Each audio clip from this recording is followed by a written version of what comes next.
What's up, guys? It's Chelsea Renee, and you are listening to Hot Girls Heal. I'm a therapist, a life coach, and a girl who's out here just trying to get it together.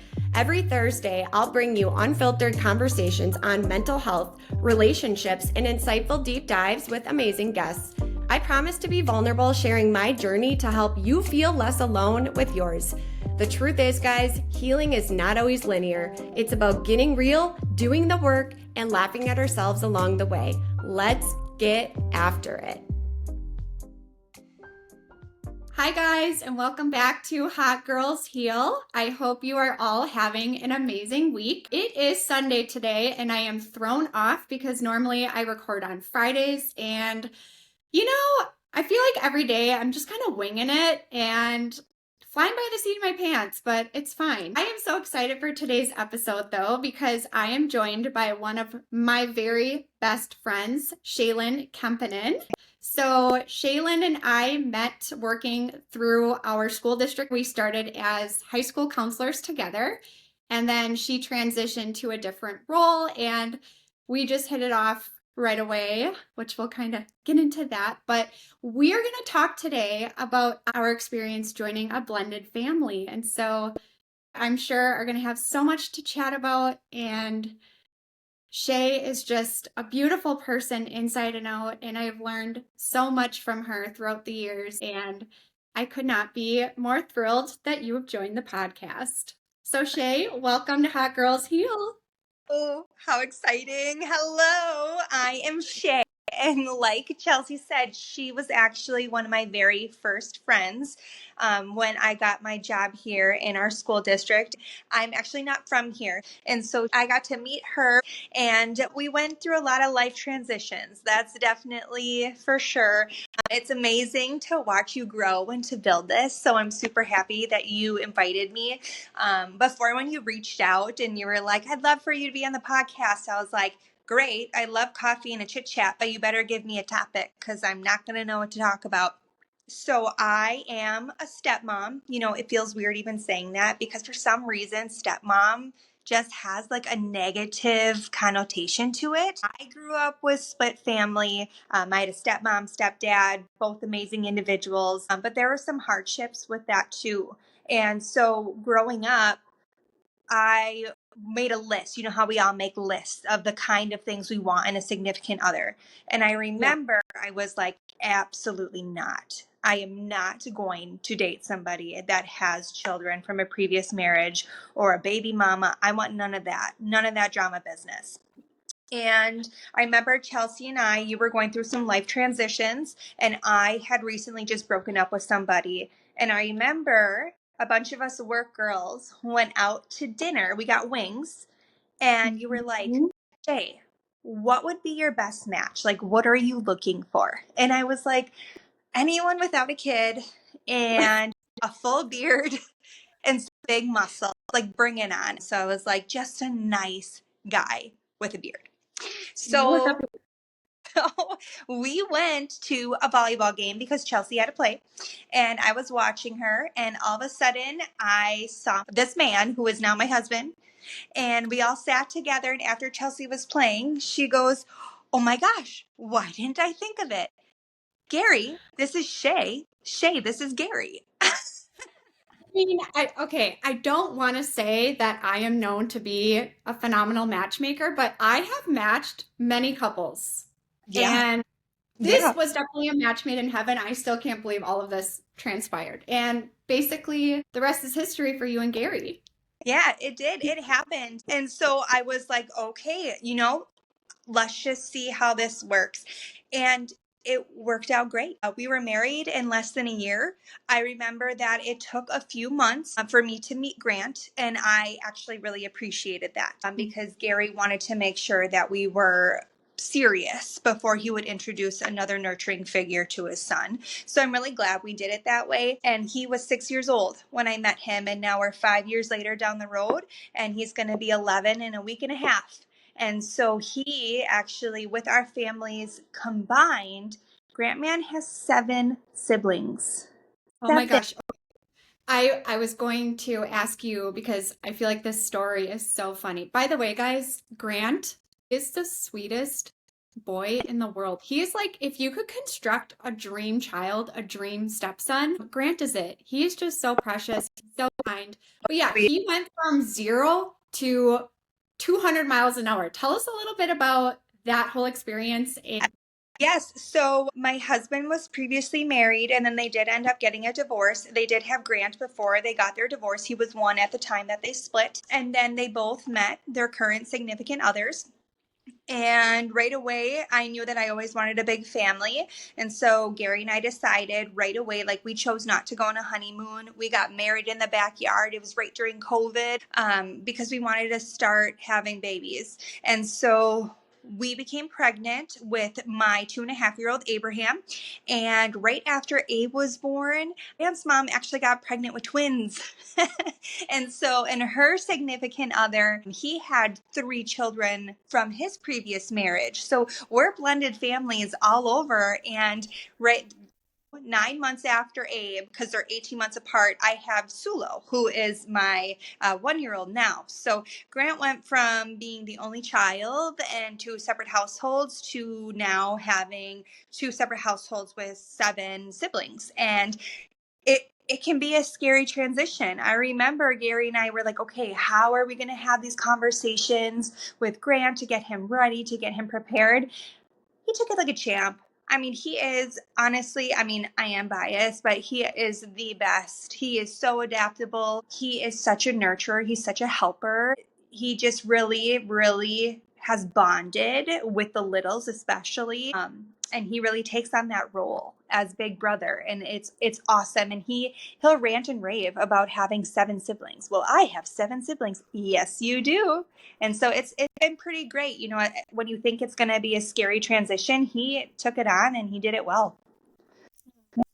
Thank you for sharing. And, Yeah. you know, it's so interesting that you had said from the beginning, I will date a man with a beard, but he will not have kids. And I think it's so funny because just like we never expect to get divorced, I think none of us ever expect to get involved with someone else with kids from a prior relationship. And so, like, that's not typically in our 5-year plan.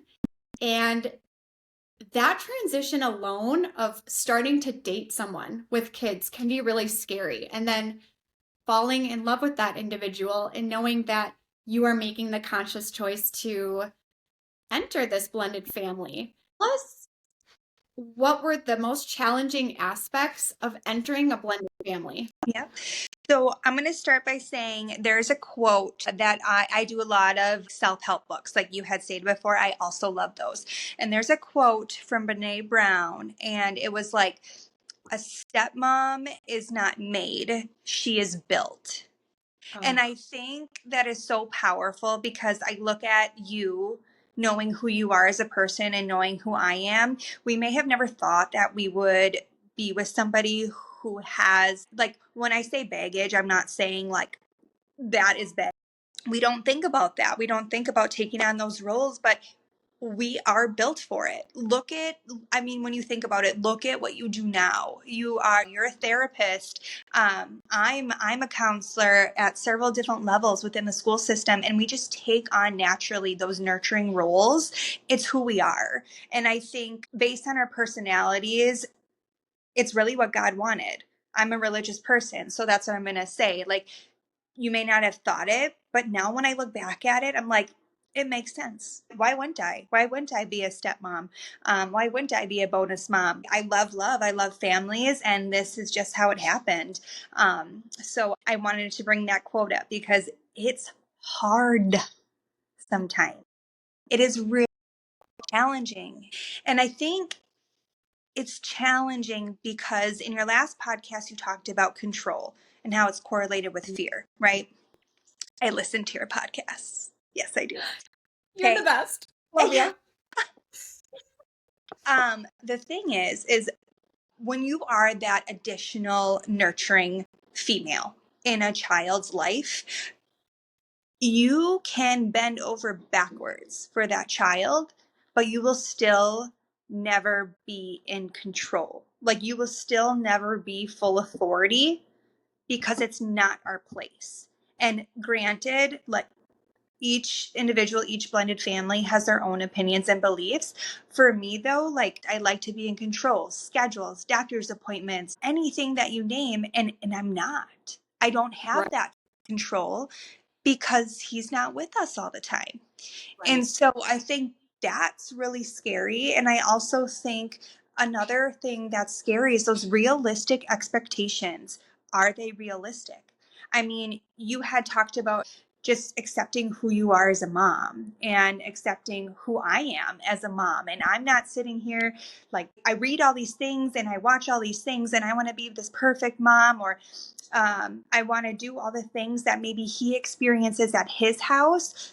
But you know what?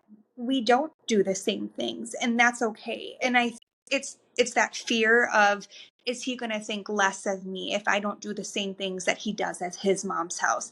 Is he going to think less of me if I don't go on vacations during spring break, but rather we play outside or we play card games? I think it's constantly like those comparisons between the two households, and we really get into our heads. And I think we are putting too much expectations on ourselves, and we need to be realistic and give ourselves grace and be like, hey, we can be in addition to that love, and it's okay that we're different, as long as we continue to have the open communication about the strong values and beliefs we have, particularly for our children. And I think that one thing I'm incredibly grateful for is that both of our families, we communicate all the time.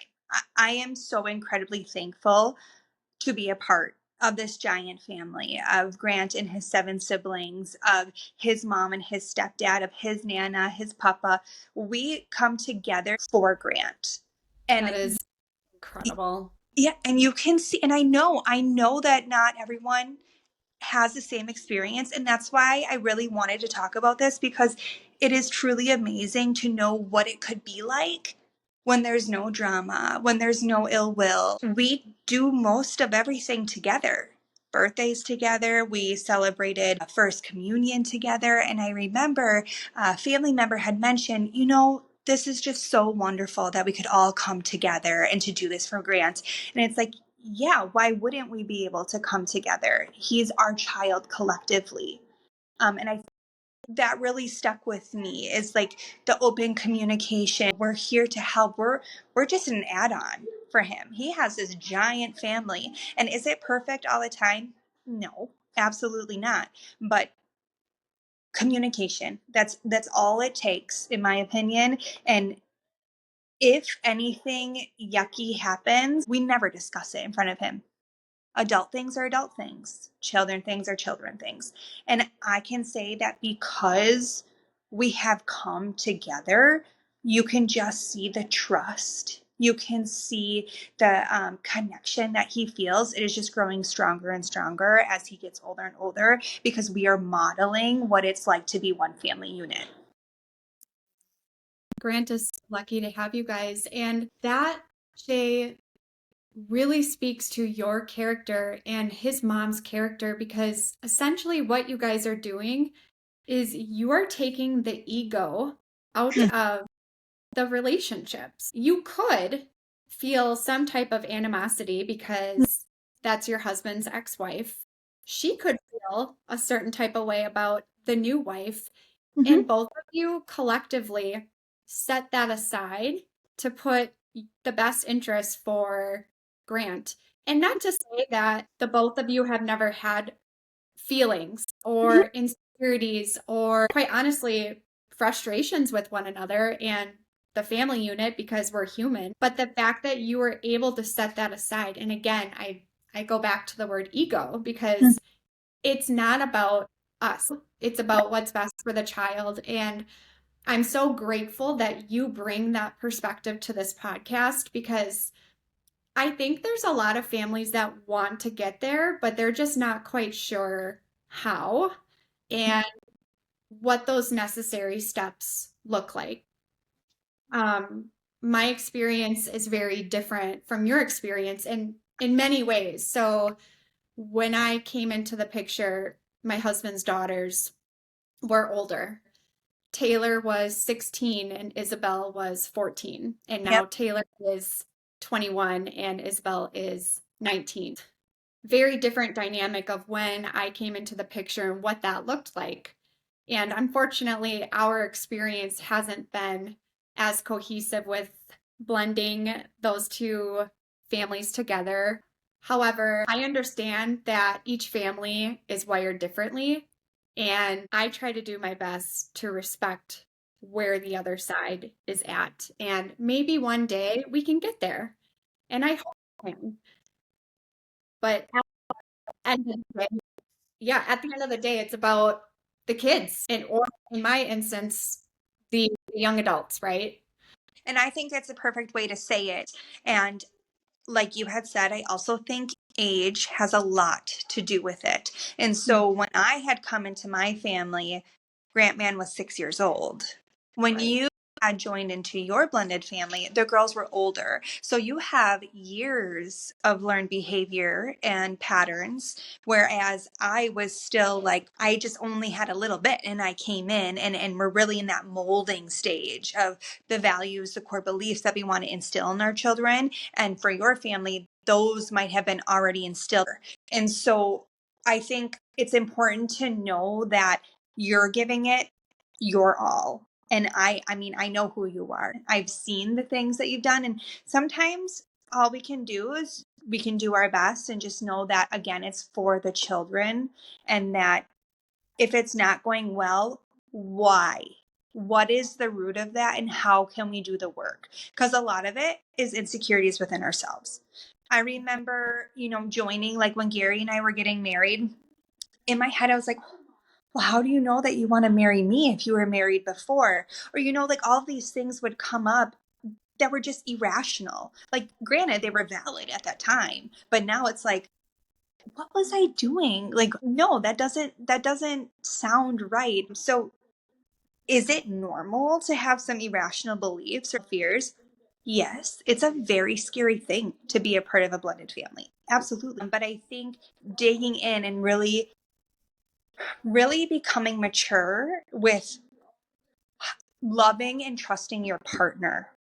And with that, loving and growing with the children that are now yours. You speak so eloquently, my friend, about this, and I have learned so much from you.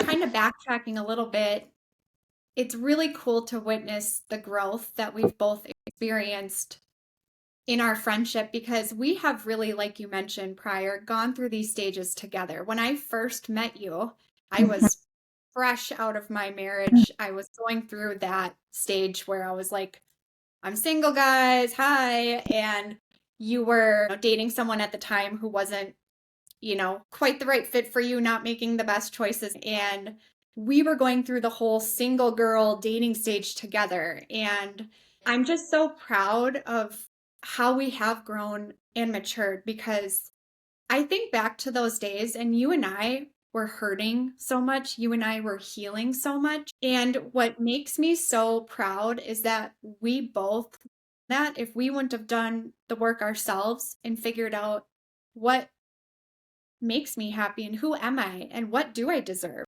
So, a lot of stepmoms struggle with feeling like an outsider when they join this blended family because, like you mentioned, you can do all of these things for your stepchildren or your partner's children, but at the end of the day, you're not their mother, and that's okay because they have their own mother. But sometimes, as individuals, it's hurtful, and we just kind of feel like we're on the outside looking in. Have you ever felt that way? Yes, yes, I have. I think it goes back to what we were saying before about, feeling that control. You don't have control over your whole household. And that comes down to what you just said. We are not the biological mom. And while that is okay, it doesn't mean it doesn't hurt. So when you join a family, at least in my experience, I love love. And I loved Grant right away. And I set all these high expectations. And I think the hardest part is knowing that he's not going to be as intimate with me, meaning like trust me, connecting with me as fast as I'm going to. because I'm the new person in his life. No way could I ever take over the role of mom. But in my heart, I am a mom. So that's hard. It is like feeling an outsider. I think there's been so many times where you have that comfort in biological mom, biological dad, if you have a biological mom, if you have a biological dad. And if there's another partner that comes into the scenario or the situation, you want to be by them. And when they're not there, those questions of, hey Shae, when's dad gonna be home? Hey Shae, like, where's dad right now? And for me, it was like, buddy, like he's not here, but I'm here. And it hurts our souls a little bit. But then I had to go back and do the work and be like, wait a second. I did the same thing when I was at my biological dad's house. I was like, where's my dad? Why is he not here? Or I wouldn't go to places alone with my stepmom. It just didn't happen. That's not the way we were wired. So I had to do that work and dig deep and be like, that hurts. It hurts, but I know where it comes from because it's a slow process. We are outsiders and we're slowly going to build that trust and build that connection until we get there. And we don't know how long that's going to take, but I can tell you something. I have seen a growth in that, in our trust and in our connection because of the modeled positive behaviors and the wonderful communication and the excellent relationship that our giant family unit has. I don't think we would be in the same place if we didn't have that.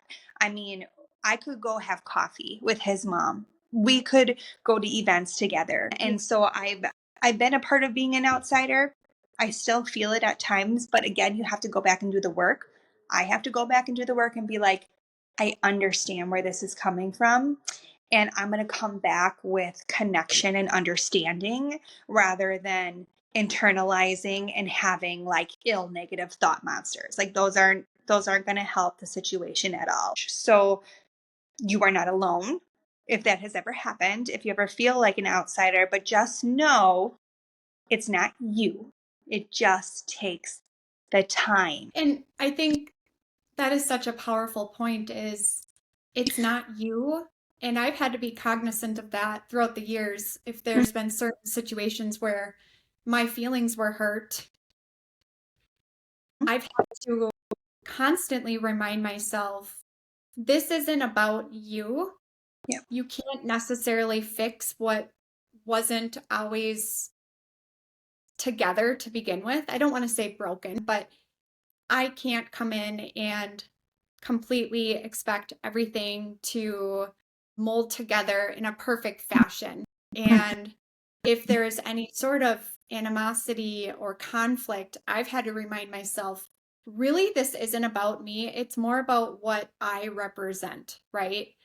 And that would be probably my biggest piece of advice for any woman who is entering a blended family or who is dating a partner with children and it's getting serious is not only is it so important to just give it the time and space needed to evolve naturally, but also know that it's okay if you are not right away. It's okay if you don't fit completely into that family right now. Beautiful things take time to grow, and there's They actually a statistic where I believe it's the average blended family, it takes 7 years for family members to feel cohesive together, which is incredible because that's a long time. And I swear, I feel like that is very true with our situation. We are almost 6 years into it, and I feel like we finally have this groove where there's not conflict, it's not uncomfortable, it's just easy. But my situation is different and it didn't happen overnight. And so to any woman who's going through this brand new journey, just know that whatever your situation is, it's okay and it's going to be okay. But you need to also give yourself the grace to work through this because it does require a lot of inner work because we do internalize so many things, whether it's the stepchildren's reactions, the biological family members and what they think about you, how your partner co-parents or how they parent. Two different families, two different sets of beliefs. There's bound to be conflict, and just breathing and giving yourself grace throughout that process. I love that. And I think as we're talking about tips and things that I've learned, granted, it depends on age, right? But younger children, they could call you mom.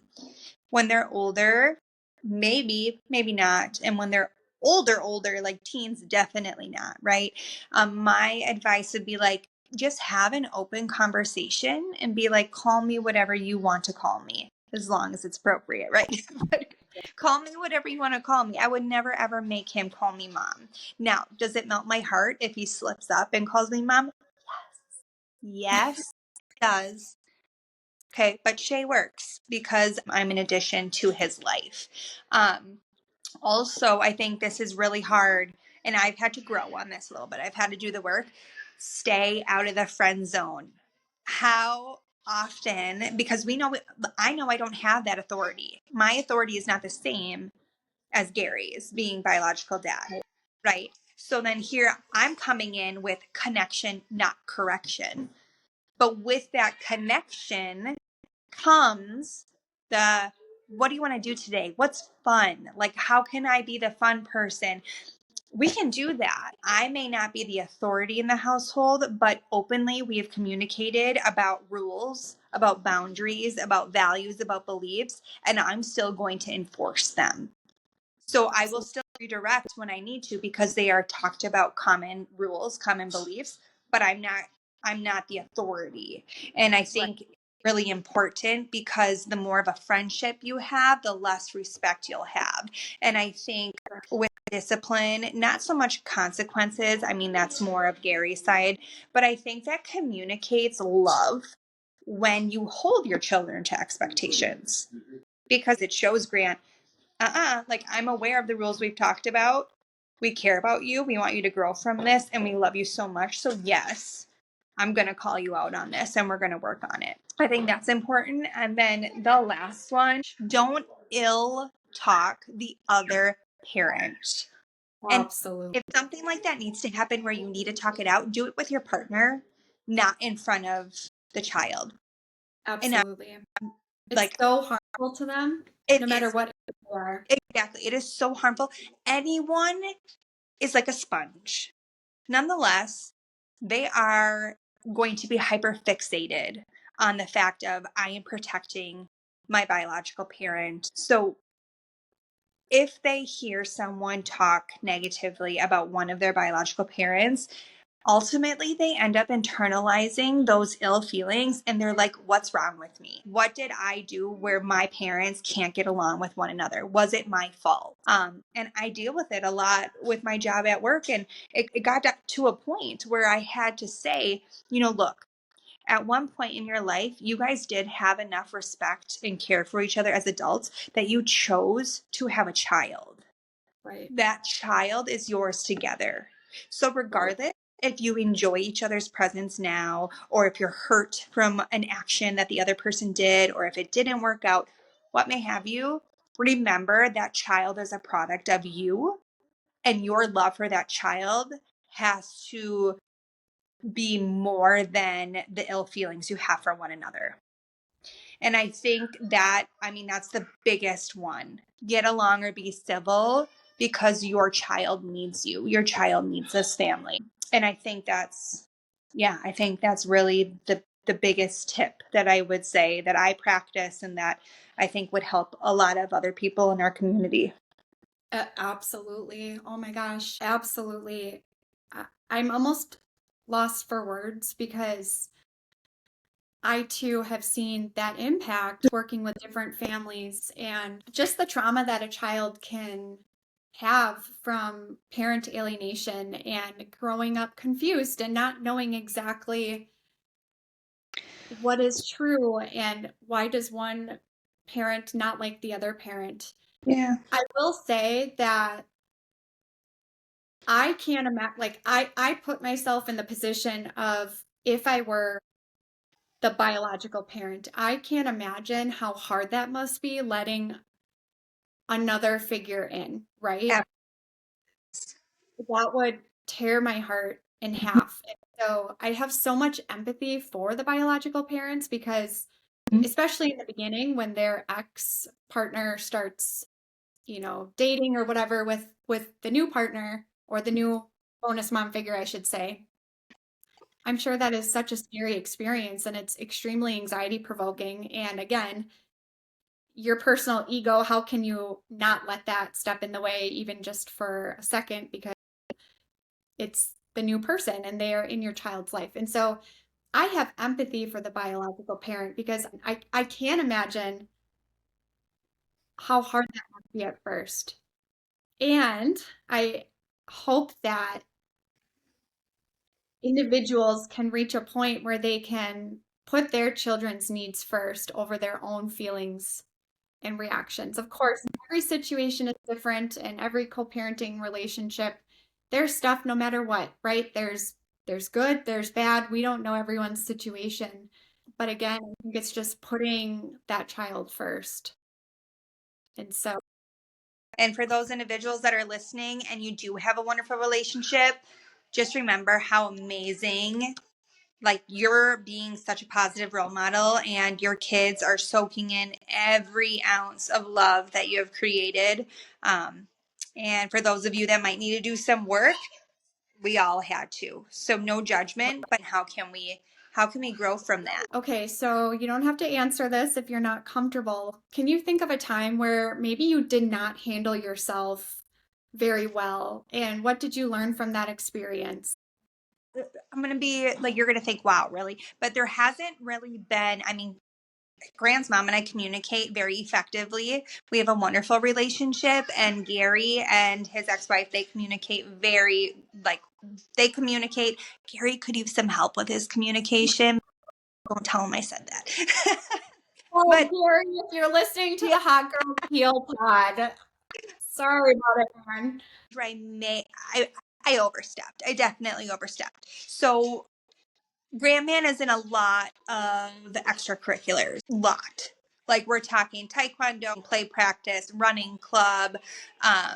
There was at one point basketball. Like, so, and they happened to fall on the same night. So it happened to be where he was in a play and they had really strong rules of, like, if you're in this play, you need to come to our practices, you need to be present. We don't advise that you come late, we don't advise that you leave early. And I remember Grantman had something else to do for another extracurricular, and so my role was, I was the one picking up Grant. And when I had picked up Grant to go to Taekwondo when he was at play practice, I remember his coach or director had just mentioned, like, will he be leaving all the time this early? And I was like, I don't know, I'm just here to pick up. I'm a stepmom, because again, it goes back to that, like, lack of full control, authority. Like, I was a middle person at that time. And he was like, well, I advise that, if he really wants to have this part in the play, dedicate himself to the play and all this stuff. And so it was the first time I've ever done this. And we've been together for 5 years. I texted the both of them and I was like, look, I just had this conversation. Here are my thoughts. Like, I tried to do the whole sandwich. I don't feel like we're setting him up for success. Try to get my counselor voice out because I already kind of felt like, ooh, like I might be overstepping. And I sent it. And by no means was it rude or disrespectful, but it was like something where his biological parents had put him in these things. They were dealing with the schedule, and I just happened to be the person, like the middle person who had to pick him up and then hear that concern. And so, knowing me, like, I'm solution focused, I'm trying to come up with a plan to fix it. And Gary called me and he's like, I appreciate you, but please let, Grant's mom and I figure that out. And I was like, at first I was heated because I was like, come on, I'm trying to be solution focused. I was the middle person. Imagine how I feel just showing up. And I'm like, I have no idea what's going on. I'm just the adult, like, after I took a deep breath, I understood where he was coming from because he's right. Like, it was between both of them. I think my thoughts were valid, but I should have voiced it to him, and then he should have communicated, and they should have figured out a plan. So I think, yes, that was a time where I overstepped. And it's really easy to do because, again, they're your children too, right? But I think we have to accept our place and to use that to a strength and build our relationship with our partner, and just be really open with our partner so that in turn there can be full communication with both sides of the family, if that makes sense. No, for sure. And that is such a great point that you brought up because I know both of our personalities, we can be control freaks. I say that with love because I'm the Yeah. same, right? Like, Mhm. um, I did the same thing. I mean, in the beginning, the girls were younger, and especially Isabel, she was 14 when I met her, and I definitely at first like over involved myself. And if I could do it all over again, I just totally would have taken a step back. And honestly, it would have been better for my anxiety anyways to just let my husband do his thing, do his co-parenting thing, because I didn't need to get involved, especially within that first year. And I can only imagine how frustrating it was at times, even though I was not a vocal person, just kind of me always being in the background, I'm sure. But like you said, it's hard when you're in that middle position and you want to be a caring and supportive person, especially you want to exercise strong communication. However, I would caution my listeners with the level of that. And it goes back to Mel Robbins, let them just kind of Yeah. let them do their thing. And it's okay. You don't have complete control over this. You don't need to have that control. And it's hard to remember that because control makes us feel safe. Control makes us feel like we are going to know what the outcome is in the future, and we feel like we have a grasp on things. And so I would caution my listeners who are maybe joining a blended family or struggling to just let go of that control a little bit. Go back, listen to my last episode, and take a breather and just know that your role is to be a supportive, loving figure in that child's life, no matter what age they are. They already have a home.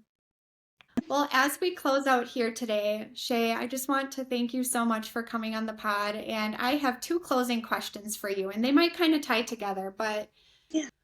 what do you think is the biggest piece of advice that you would share with individuals who are joining a blended family? That's part one. And then part two is what would you tell a version of your younger self throughout this process? I think to my younger self, I would say you can't plan everything. I think it happens the way it's going to happen. And I think, going back to that quote on she is not made, she is built, I think all of us are built to do different things. And we may take different routes to get there, but you'll know when your time is there, or when you're right where you're supposed to be and it was the way that it was supposed to happen. So I would try to give myself a little grace that you can't control everything, you can't plan everything, but you have to enjoy what comes at you and learn from the craziness that it takes for you to get there. I think for what would be my biggest piece of advice, just that whole aspect of doing the work yourself. You have to feel confident with who you are, and you have to feel confident with your partner and have that foundation of trust and that love, because the stronger your relationship is and your open communication and honesty is with your partner, the easier it is to have communication with the additional family as well. It will only strengthen the two of you, that because you can solve it together. Yeah, and I would just say again, I am incredibly thankful because I know my situation is very different than others. I'm very, very blessed. That's beautiful. Thank you. Thank you so much for sharing your story. Thank you for coming on the Hot Girls Heal podcast. I will Yes. definitely have you back on because there's just so many things that we could talk about. And I just think my listeners are going to benefit so much from from this episode. You are a beautiful person, and I'm just so grateful for our friendship. And thank you for coming on. Thank you for having me.